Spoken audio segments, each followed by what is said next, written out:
in the 3 weeks, there's 3 special haftarahs, and then the 7 weeks that follow from the 3 weeks. It's called the Shiva de Nechemta. It's all haftarahs that are in Nechama after the Churban. That leads us straight into Rosh Hashanah. So there's a lot of discussion about what, obviously there's a hemshech.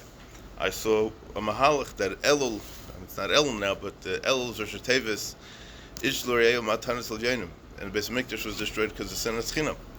So the avoid of Elul, so everyone's saying that by the Elul is to learn Musar and to better yourself. The best way to make yourself better is by doing zachen that are going to create more of a chavashaft, more of a relationship, wanting to other Yidden. Point. So I just want to start off with the Gemara Tainus. The Gemara says, I'm supposed to find the zachen over here. The Gemara Tainus says on the Avlamed towards the end of the Masechta.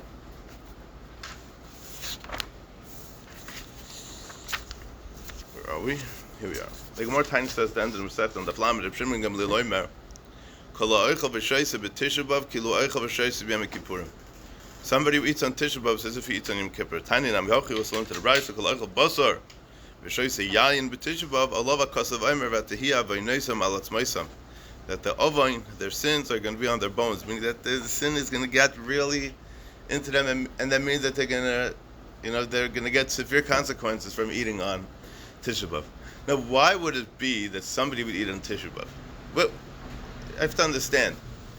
The Chazal say that if the Goyim would have understood what the Beis HaMikdash was about, they would have protected it, and they never would have allowed the Romans to destroy it.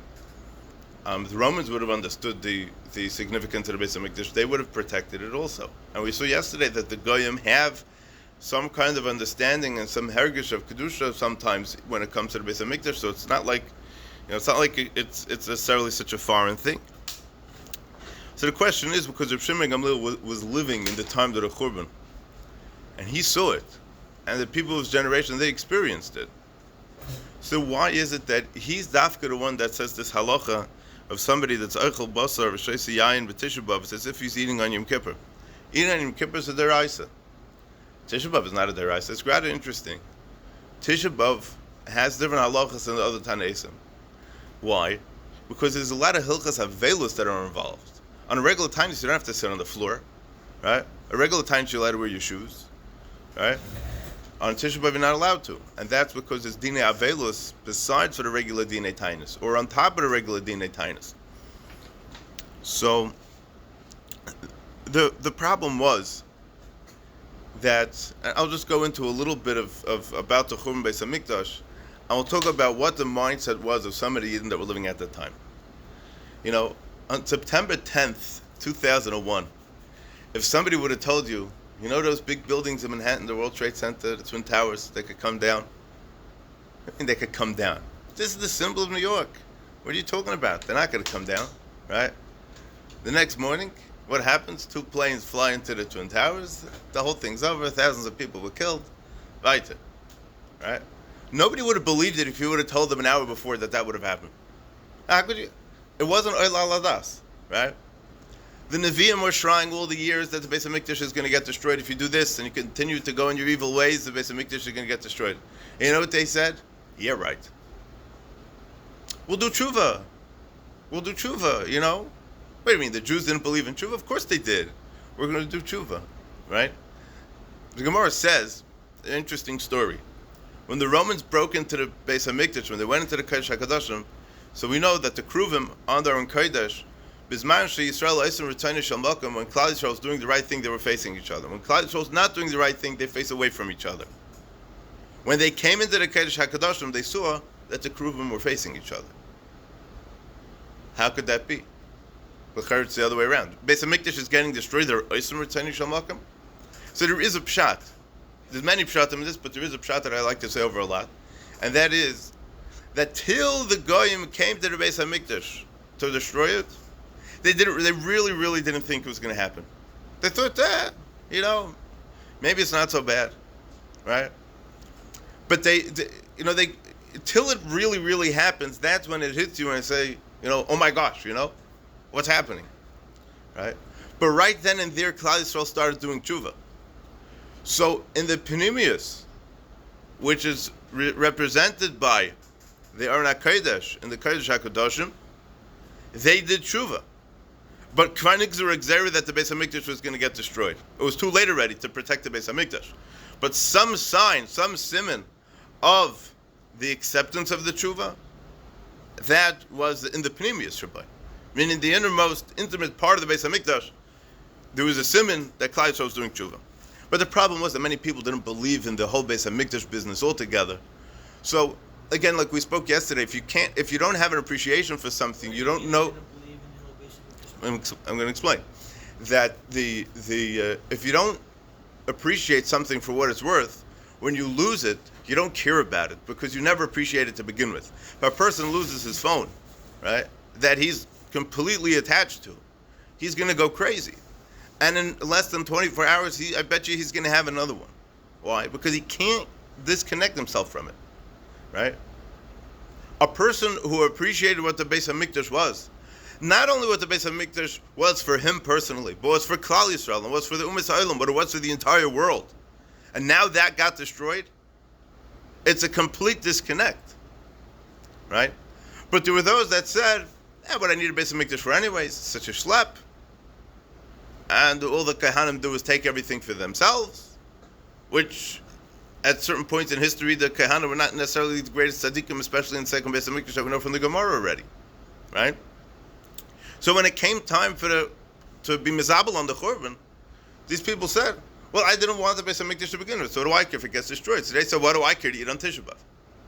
So you don't care to eat on Tisha B'Av. That means that the entire understanding of what the Beis HaMikdash stood for has absolutely no meaning to you.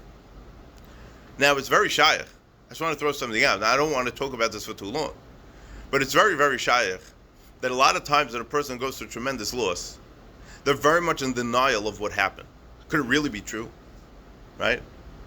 But then people, so ultimately you could learn how to deal with the loss. And that's what grief is. But the point is that some people, they went into denial and they never got out of it. So they said, oh, there's no more Beis HaMikdash. Okay, fine, it's over. Klal Yisrael's over. There's no hope left anyways. It's all gone. Yeah? So that's it. So when we had a Beis HaMikdash, very nice. Now we don't have it, also very nice. I don't care to eat on Tisha B'Av. That's a tremendous tragedy in of itself.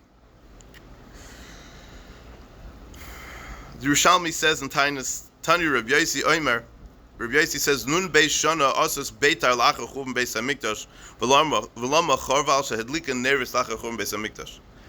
Beitar, which is a story L'Fnei was destroyed 52 years after the Beis HaMikdash. And why was it destroyed? Because they lit candles after the Churban Beis HaMikdash. How could you, meaning they lit candles in terms of a celebration. Oh. They didn't, it's very interesting. You would think that maybe the kavanah was they lit candles to commemorate in memory of, we light Yortzeit candles. And Bichlal, candles are very, Ba'arim Kabdus Hashem. There's a concept that a shul should have candles, should have lights. It's to beautify and it brings out a certain covet. Yeah. Question. These people were supposed to be all record to the Beis HaMikdash. They saw these Nisim, they saw the Nevi'im. They who predicted or foretold that the Beis HaMikdash was going to get destroyed. What was their thought process in saying this thing that was God's house is just nothing? Right. So it depends when you're talking. It depends if you're talking about the first Beis HaMikdash or the second Beis HaMikdash. So first Beis HaMikdash is a lot more complex because there was all the Nisim and there were the Nevi'im and there were all the Milos that we were saying. And that is a chelik of what the Churban was. I'll throw out a quick word from the Chedush Yerim. The Shulchan Aruch says that Roi l'chol yorei shamayim, the Shulchan Aruch is Siman Aleph, right when you open it up, Siv Daler, Siv Vav. Roi l'chol yorei shamayim liyis meitzer v'doig al Churban Beis HaMikdash. It's Roi for every yorei shamayim to be pained and saddened and to be misabel on the destruction of the Beis HaMikdash. It's effectively Chedush Yerim, but what if someone's not a yorei shamayim? Yeah? So he's not going to be misabel on the Beis HaMikdash. It comes from a Gemara, but Pashtas it comes from a Gemara, right? Although in the Mekayros that the Pais can bring, they don't bring this the earlier Pesach of the Bar Goyl, it's on the side of Shulchan Aruch, brings a makar for all the halachas, where a Gemara or a Rambam, it doesn't bring it, right? But I heard from my Rebbeim, and I saw from others that it comes from a Gemara Baba Kama, which we're not going to get into now. But the point is that the Chedush says unbelievably powerful word. He says, Roy l'chol yari shamayim. But what if you're not a yari shamayim? Then it's Roy li'es meitzer v'doig al churban atzmai. That a person has to bemoan and be misabel on the fact that he himself has been destroyed. A person who's not a yari shamayim is a destroyed self, right? And that's really, these people, obviously, we don't understand the Madrega, as we spoke many times, but the point is that there was something that they were turning a blind eye to. That they said, you know what, they were able to see the Nisim, but they said, you know what, we're tuning it out. It's not so important. It's more important that I should be worried about my personal agenda rather than to be worried about the Ruchnius of what HaKadosh Baruch Hu wants from me in the Beis HaMikdash. Right? Also, as we mentioned earlier, that there was a tremendous Yetzer Hara for Avodas Hara. And that was at the time that doesn't exist today. That Yetzer Hara make you empathetic to the Beis HaMikdash? Well, here's the story. If you're getting pulled to one thing, the other thing is not going to be as interesting to you. If you're being pulled towards Avodah Zarah, as much as you really have a ratzon to connect to the Beis HaMikdash, it's going to be a real struggle. It's going to be very difficult to. Okay, so what was the story with Beitar? So obviously, a certain kind of what hashkafa did these people have that they were able to not be misabel on the Beis HaMikdash? Vayist ois, there's a certain kind of apikorsis or a certain kfira that the Beis HaMikdash didn't have a meaning to them, that they're able to say, you know what, let's party on anyways. Even the Beis HaMikdash is let's party together with the goyim. And you can't beat him, join him. That kind of attitude, which in a sense may have been for their safety, because if the Romans were killing all the Jews, the practicing Jews, but if we could join teams with them and become like the Romans, and we know from the Gemara Gittin that there were people who joined forces with the Romans like that. It's clear, and in the history it's written about also, right? And these people joined together with the Romans, but that's the Spitz Churban of Klal Yisrael. When you have a Beis HaMikdash, or you're at least supposed to have a Beis HaMikdash, and you're turning a blind eye, and you're moving away from that. And the Gemara says also, Karev Kitzei Dahu Beisa. There was a story, without getting into the details, but they didn't want people to go to the Beis HaMikdash anymore.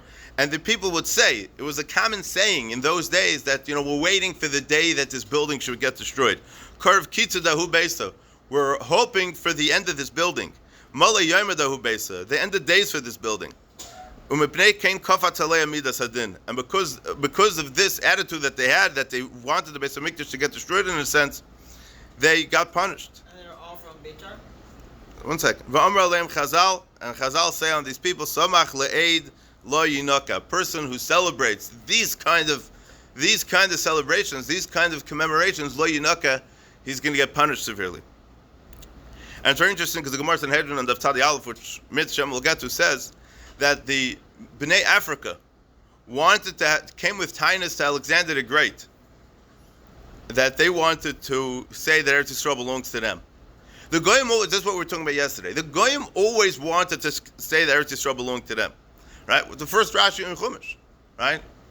Omer Yitzchak, Lo Yehoyu L'Haskos HaTorah Ela Me'ach Eretz Yisrael Lechem, right? The whole point of the Torah is not the halacha shaboy, because if you want to start with the halachas that we're given to Klal Yisrael, the Torah would have started from Eretz Yisrael Lechem. Ella, what was the reason for this? The reason for this was Las Islam Nachlas Goyim. So who cares, right? But that's the point, is to the whole hope, the whole goal, the whole tachlis was Lehoya Tzarech Lahaskos HaTorah Ela Me'ach Eretz Yisrael Lechem Shemitzri Shein Shenitztava Bo Yisrael Matam Pasach Bebereshis Mishum Kech Masav Higid La'amoy Lo Seis Lahem Nachlas Goyim, that the Jews should be able to get Eretz Yisrael. She'im Yomer Umas Ha'ilam L'Yisrael Listum Atem Shekivashtem Arta Shiva Goyim. The Goyim are going to come with Tainus and Klal Yisrael, that you conquer the seven agents. Hey, Ma'ivrim Lahem Kol Haaretz Al Kosh Baruch Hu Hu Baruch V'Nasna Lash Yosher Be'enav B'Ritzayin V'Nasna Lahem B'Ritzayin V'Nasna V'Nasna Lon. It's the belief that HaKadosh Baruch Hu is going to take away the Umas Ha'olam that are living in Eretz Yisrael, and that the Eretz Yisrael is going to be given to Klal Yisrael. The entire hope was the 40 years Klal Yisrael was in the Midbar. Yeah, when Klal Yisrael was when the Yidden were in Mitzrayim, what was the Haftacha? The Avtacha was they're going to get out of Mitzrayim. They came out of Mitzrayim, they had Matan Torah, and really they should have went into Eretz Yisrael right away, as we spoke last week. Then they got into trouble with the Egel and the Meraglim, and they got stuck in the Midbar for 40 years. But the hope was, they knew that after 40 years they're going to get into Eretz Yisrael. At the end of every Golus, we know that there's going to be an end to each and every Golus. There's always light at the end of the tunnel, right? Besides for that guy who had a sign hanging in his office, yeah? You don't have to work too hard because the light at the end of the tunnel has been shut off, right? And I want to talk about that because I want to get to something about that. We're going to mention something about this in a minute. The Gemara, the Medrash says, the Medrash in the Yalkut in Tehillim says, Mesiras Agadahi, we have a Mesira, She'en Yerushalayim Nivnis Ad She'iskansu Agolias. Yerushalayim is going to be built when all the Golias are gathered in. If somebody's going to tell you that the Beis HaMikdash was rebuilt, don't believe them. That in order for the Beis HaMikdash to be rebuilt, we need to have the entire Klal Yisrael together. As we spoke in the story of the Ramosha Chagiz said yesterday, that the king wanted to give them the Beis HaMikdash, but he said no because Klal Yisrael wasn't there yet. And if Klal Yisrael is not there yet, we can't have a Beis HaMikdash. So there's two things that we need. We need to have Yerushalayim, and we need to have the people. We need to have the people in Yerushalayim. We need to have the entire Klal Yisrael together. And then we come to a Gemara in Brachas and Daf Mem Ches Amud Beis. We're for sure familiar with part of the Gemara, but I want to explain an insight into what this Gemara says. Amr Rav Nachman, Moshe tiken li Yisrael birkas hazon b'shash yard lahem man.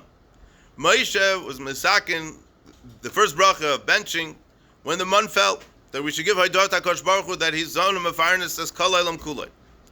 Yeshua was misakin lahem birkas ha'oretz kemen shenichnasu la'oretz. Yeshua ben Nun brought Klal Yisrael into Eretz Yisrael, and he's the one that said was misakin the second bracha. And if you look in the Gemara, if you pay attention to the nusach that we say in the bracha of Neidalacha in Birkas Hamazon, it's all about Eretz Yisrael. Right? And the third bracha, David Ushlayim Tiknu Bain Yerushalayim. David HaMelech and Shlomo HaMelech were masaking together the bracha of Bain Yerushalayim. Rachem no, or Rachem, if you don't say no. And that's the bracha of Uvnei Yerushalayim. David Tikin Al Yisrael Amecha. David was masaking the part of the bracha that talked about Klal Yisrael. Ba'al Yerushalayim Yirecha. Ushlayim Tikin Al Abayis Hagad Levei HaKodesh. David was masakin Al Yisrael Amecha Al Yerushalayim Yirecha. And Shlomo was masakin Al Abayis Hagad Levei HaKodesh, as we spoke yesterday. David HaMelech was never zeichet to see the Beis HaMikdash B'chayav.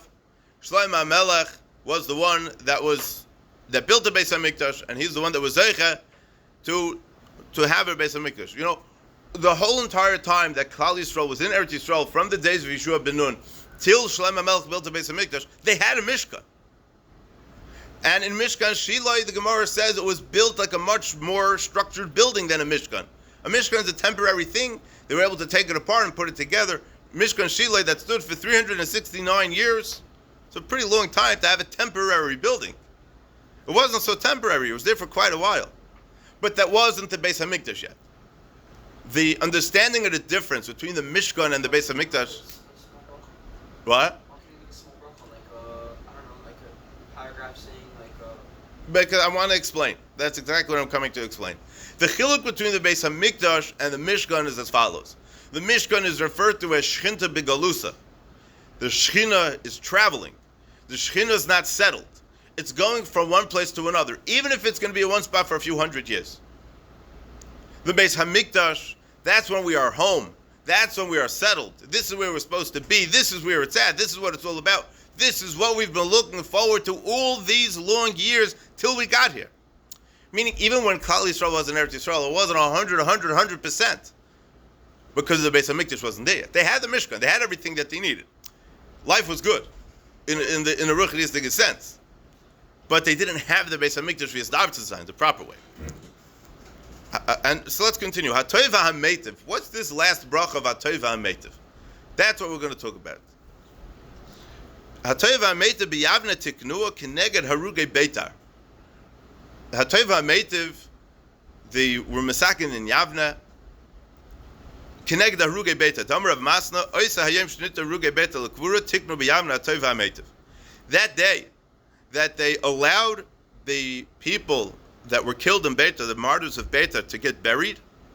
That day, the Chachamim in Yavna were misaking the bracha of Hatov HaMeitiv. What's Hatov HaMeitiv? Hatov shaloi hisrichu. Hatov that the bodies didn't rot. VaHaMeitiv shenasnu lekvura, and the Meitiv were staying on the fact that they were given burial. So, a basic background to the story was that Beitar was the holdout after the Churban for many years. As we saw, 52 years it was still around after the Beis HaMikdash. And there was a Jewish revolution going on over there that they wanted to revolt against the Romans. And they had a military. And they had plans to go and fight them. And they started fighting with them. And this was the last hope that Klal Yisrael had against the Romans. Was that Bar Kokhba? I don't think so. I'm not sure, but I don't think so. It could be two separate things. Yeah. And the point was that what happened. The point was that then the Romans came with even more powerful army and killed out Beitar. So this was the last spark. This was the last hope that anybody in Klal Yisrael had. That Beitar was still thriving even after the destruction of the Beis HaMikdash. So now with the destruction of Beitar, that means that Klal Yisrael was done. It was over. There was no... even if people were still alive, but there was no hope left. This was the last hope. Imagine seeing the Churban Beis HaMikdash. Yeah? And still trying to keep your spirits up and trying to be hopeful that one day we'll see the Beis HaMikdash again. I don't know. That was quite a long time ago. We don't got a Beis HaMikdash today. Right? So let's explain. So the question is, why do we have to mention Haruge Beitar? Why are we making a bracha about Haruge Beitar every time we bench? A person could bench 3 times a day. Well, what's the grace of Zach about this Ma'aseh HaTov HaMeitiv, that this is the bracha we say in Birkas Hamazon? What's the hemshich? Right? Moshe Rabbeinu is Mesakin a bracha when the mun fell. There's a certain Gevaldige Nes that happened, a certain Gevaldige experience that happened b'shas the mun fell. Next bracha, Yeshua, Klal Yisrael came into Eretz Yisrael. This was the haftacha that HaKadosh Baruch Hu was maftiach to the Avos, starting from Avram Avinu, that we're going to come into Eretz Yisrael. And after all these years, they finally got to Eretz Yisrael. Zak Yeshua, we have to be Mesakin a bracha on this experience of coming into Eretz Yisrael. David Shlomo. David HaMelech wasn't zeicher to build the Beis HaMikdash. The hashlam of the haschalas habinyan was through David. He built the Yesodis, as we spoke yesterday. Shlomo was the one that finished the building of the Beis HaMikdash. He's going to say, Al Yushalayim Irecha, Al Yisrael HaMech, Al Yushalayim Irecha, Val Abayis HaGodel V'HaKadosh, that's Shlomo HaMelech. Yeah. There's a certain experience of living at that time. There's a certain haftacha that was Neskayim with the building of the Beis HaMikdash. Abavasir does. What's Haruge Beitar? Haruge Beitar is what? Yeah? So let's explain. So I saw this 3-day Eish, who we could talk about him for way too long, so we're not going to give any background. We're going to give a mashahu of a story. He was a Talmud of Slabodka. He had to do with the grace of Balimus of Slabodka. There's a famous story with him in Naftali Amsterdam. Was a Talmud Rebbe Shal Salanter. And after he moved to Switzerland, he lived by himself. He never had children. He lived by himself, settled in Switzerland. Everybody's very into him. Everybody's very intrigued by the enigma of who he really was. Because he may have studied in university a little bit. So, the people that have a more of a university kind of agenda, very busy with him. And the yeshiva light also, because he was in the yeshiva system as well. So he explains like this. That after the destruction of the second Beis HaMikdash, all hope was lost. And then when the people of Beitar stood up against the Romans to revolt, it was a tremendous. It infused a new hope into the Yidden that maybe we could conquer them and maybe we could get something more. But then Beitar was destroyed, so that last spark went out, and there was no hope left. It was all over. But then something really strange and really fascinating happened.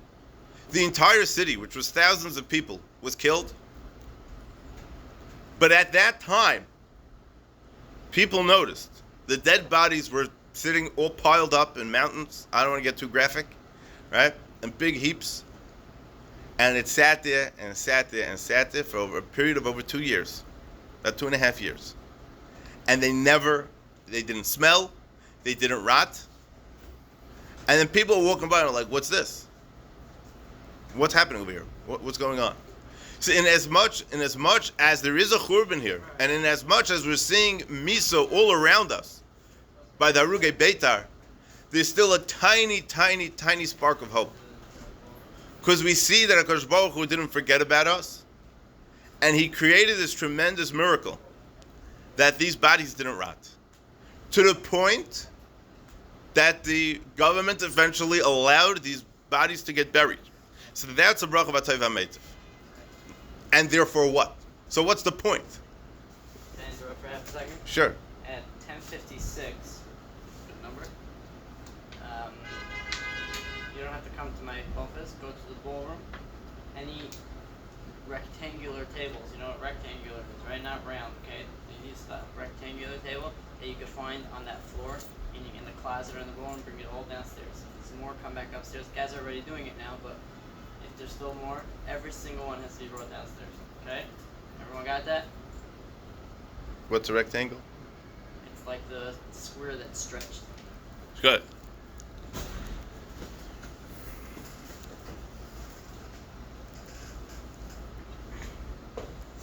The Nakuda is that the way you didn't look at death, the way you didn't look at Misa, it's not a final thing. Why not? Because we believe in one of the Yud Gimel Ikrim, as I think you mentioned yesterday, there's a concept of Vatchias HaMesim. That means, let me just give some background to this. We know that Rashi says, beginning of Parshas Sarah, that Sarah died because she heard about the Akedah. Yeah? She was in so much shock, and she was an older woman, and when she heard that her son almost got shechted on the Mizbeach, she passed away. She couldn't take the news, and she passed away. That's the Pashtus. The way we always understood this parsha is very, very different. The way we understand this parsha is as follows. That in order for there to be Misa by a Yid, there has to be a concept of Vatchias HaMesim. There couldn't be a concept of Misa until there's a concept of Vatchias HaMesim. And therefore what? Steht in Pirkei Rebbe Lezer, the Yitzchak, when he got off the Mizbeach by the Akedah, he made a bracha of Baruch Mechaya HaMesim. The first bracha in Shemona Esrei is Magen Avram. That's the bracha of Avram Avinu. Second bracha is bracha Gvuris, which is the meat of Yitzchak, is the bracha of Vatchias HaMesim. Because Yitzchak was the one that experienced the emes de Vatchias HaMesim, you state the Medrash, and only then, when Yitzchak was Zoicha to Vatchias HaMesim, can now there be Misa in Klal Yisrael. Yeah. Every Rebbe told me about that case. He told me that Yitzchak actually didn't die. He just almost died. Exactly. I'm here to tell. How's that Vatchias HaMesim? That means It does say every person Parcha died Nishmasei. experience. Medrash says Parcha Nishmasei. Does say that. Yeah. I don't know that it says that he shechted him, but it says that Parcha Nishmasei. His neshama left, and he came off the Mizbeach, and he made a bracha of Baruch Mechaya HaMesim. As I say to Medrash, you can look it up.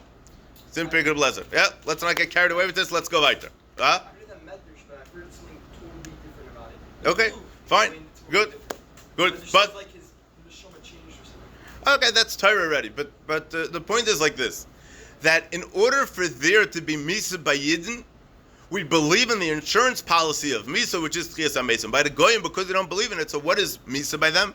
It's garbage disposal. Yeah? By us, there's so much that goes into Misa. There's so much dignity that goes into Kvura. Why?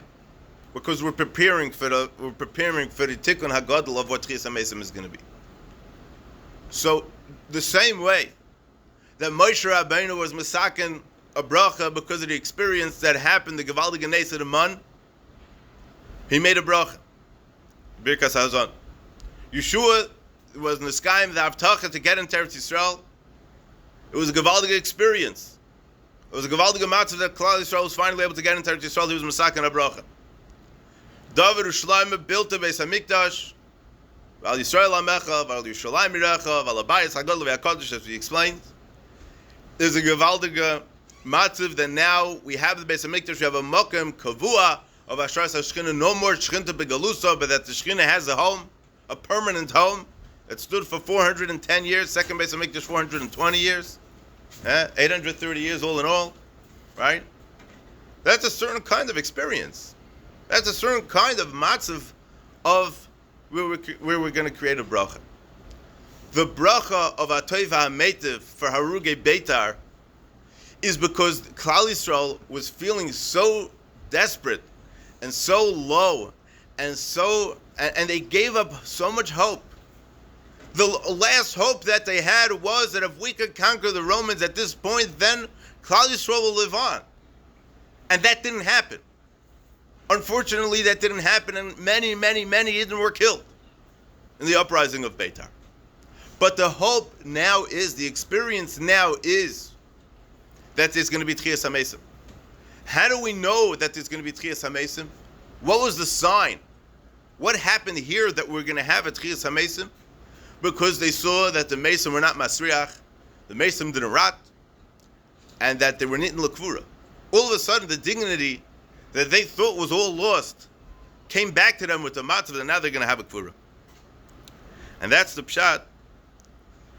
And that's the continuation of the brachas. That's the hemshech. That's the flow of the brachas of Birkas Hamazon. Klal Yisrael's in the midbar. Klal Yisrael goes into Eretz Yisrael. Klal Yisrael gets the Beis Hamikdash. The Beis Hamikdash gets destroyed. So what hope is there for us? It seems like all is lost, but there's something even greater in store for us, and that's Tchias HaMesim. We're in Zeicha to it yet, but we're going to be Zeicha to it, and we have to believe that it's going to happen. Again, we saw in our Gemara that if somebody doesn't believe in Tchias HaMesim, he's not going to get Tchias HaMesim. So in order for us to get Tchias HaMesim, we've got to really believe in it. Just want to end off with one more medrash about the Parah Adum was last week's parasha. It says like this: the Psikta says, the pasuk says, "Va'osaf ish tahor is efer hapara." Ish tahor will go. The pashtus means that the person who's collecting the efer, collecting the ashes of the Parah Aduma, he's going to collect all the. Va'osaf means he'll gather it together. Va'osaf ish tahor is efer hapara. Zok the Medrash, va'osaf ish tahor is efer hapara is HaKadosh Baruch Hu. HaKadosh Baruch Hu is the ish tahor that's collecting all the ashes. That HaKadosh Baruch Hu is going to go and collect all the Jews that are lost in however far away lands that they are. Doesn't necessarily mean far away lands in a physical sense, but it means in a spiritual sense as well. All of these Yiddelach that are living in the boondocks in Montana, and they don't know that they're Jewish. They don't even know if their mother was Jewish. They don't know nothing about Yiddishkeit. That's called Nidchei Yisrael. And they're all going to come back. As Efer Hapara, Elu Golu Yoseyim Shal Yisrael. The Efer Hapara, Zok the Medrash, is a reference to the Golus of Klal Yisrael. V'hiniach michutz lamachana b'makom tahor ze Yerushalayim shehi tahora. Yerushalayim is tahor. HaKadosh Baruch Hu is going to be Mekabetz Nidchei Yisrael. There's a big question we Rishonim already. Actually, even before the Rishonim, in the Goin, Reb Sadia Goin is busy with this question. How can you tell me there's going to be Tchias HaMesim? What if somebody got burnt? What if somebody got chopped up? What if somebody drowned? What if all these things? Zok the Medrash, v'osaf ishtara sefer hapara. Huh? You're saying if he wasn't buried. Yeah. You're saying how is that going to have Tchias HaMesim? Yeah. And also, It's a very big discussion. It's a very big question, and there are many different mahalchim and many different pshatim to it. But I just want to finish off and just to put all the pieces together over here. What's the Efer Hapara? The ashes are the ashes of Klal Yisrael that were burnt over all the years of all the terrible gullies that we had, whether we're talking about the times of the Romans and the first Beis Hamikdash, the second Beis Hamikdash, down to the last Chorban that we had, that our grandparents went through, that, I was just schmoozing with somebody, and I said, you know what, I grew up, my great-grandparents went through the camps, I used to talk to them about it, they wrote about it extensively. I said, we used to go to shul when we were little, And we used to see people roll up their arms, and they had the numbers on their arms, and we would, Satan Rav said we should go to them for brachas, and we would go to them for brachas. We would talk to them, we would hear their story. How often do we see this? When was the last time we met somebody that was a survivor? I don't know. Right? I'll tell you an interesting thing. America Kahana was very busy with never again. Yeah? To make sure that something terrible like this never happens again. Someone asked Shlomo Kalbach, he says, what do you say about Meir Kahana's slogan of never again? So Shlomo thinks for a split second and he says, you have to be a Yid like never before. It's not about never again. It's like never before. You have to do this like it's the most exciting thing for you in your life. You have to do something like you never did this before. And that's going to give such a chizik, and that's going to give such a karach hachidish, that's going to give so much hope. Avada Klal Yisrael lives with the trauma of the Khurban. From way back when. The Khurban Beis HaMikdash comes from the story of the Meraglim. So we're going all the way back to the times of the Midbar. Since then, there was a Bechiyah Shel Chinam, and that's what created the Bechiyah Shel Dairis. We're still suffering from that out of Yom HaZeh. We're still not out of this Golus. Right? But the point is that ultimately, v'osaf ish tohar, es efer hapara za HaKadosh Baruch Hu, v'osaf nidche Yisrael, es efer hapara, elu gol yoseyim shel Yisrael. HaKadosh Baruch Hu is going to be mekabetz nidche Yisrael, all the ashes of all the Churbanos, from all the different places, whether it's concentration camps, Siberia, whatever it may be. V'hiniach michutz lamachane b'mokim tohar. What's the mokim tohar? Yerushalayim. The hope is that we have to look towards Yerushalayim, and we have to be focused on Yerushalayim. Not that Yerushalayim is just a city, and not just that it's a holy city, and not that we don't have the Beis HaMikdash, but that the spark that's going to ignite the Geula Shlema b'Mehera comes from Yerushalayim. And we have to be mas'abel properly on the Beis HaMikdash. We have to appreciate what we lost. If we never knew what we had, we can't appreciate what we lost. And Kol Dor, that the Beis HaMikdash wasn't built in, it's as if the Beis HaMikdash was destroyed. As it states in Yerushalmi. That means that at every given moment we have opportunity to recreate and to bring the Beis HaMikdash down. And I want to end off with one line of a Gemara. The Gemara says in Brachas that Kol Mi Sheyesh Bo Ideya Ki'ilu Nivne Beis HaMikdash B'Yamav. Anybody that has Deya, Das, it's as if the Beis HaMikdash was built in his days. Why? I know many people that are very, very intelligent, right? So what does that mean? So the Ramah has a sefer called Teres Ha'oila, and it's all about the Beis HaMikdash. He goes into all kinds of Kabbalistic and philosophical discussions about all the different details of the Beis HaMikdash. And in his Hakdama to the sefer, he says, you know what this means? Kol mi sheyesh b'deya ki'ilu nivne Beis HaMikdash b'yamav. Deya doesn't mean knowledge. We know that from Chumash already. Vayeda Adam Eschava Yishla, it's a lashon of chibur, it's a lashon of a connection. It's a lashon of an intimate connection. A person who truly desires to know what the Beis HaMikdash is about is going to do whatever he can to understand what the Beis HaMikdash was. And such a person, he keeps the Beis HaMikdash alive. So kol mi sheyesh b'deya, anybody who has deya, who has a connection to the Beis HaMikdash, is keeping the Beis HaMikdash alive. Ki'ilu nivne Beis HaMikdash b'yamav. Because if we'll say like the people that were living at the time of the Khurban, unfortunately, they gave up all hope and they said, what's the difference, Beis HaMikdash? Yeah, Beis HaMikdash, you can't Beis HaMikdash. It's Ki'ilu, he's Eichel and Yom Kippur. It's Chiv Karas. The very, very strong terms that Chazal talk about such a person. Right? Our job is to have this day to connect to the Beis HaMikdash, to be Zeicha to the Beis HaMikdash, Hashlishi, Meher v'Imeinu Amen. And good Shabbos to all. Guys, Shabbos.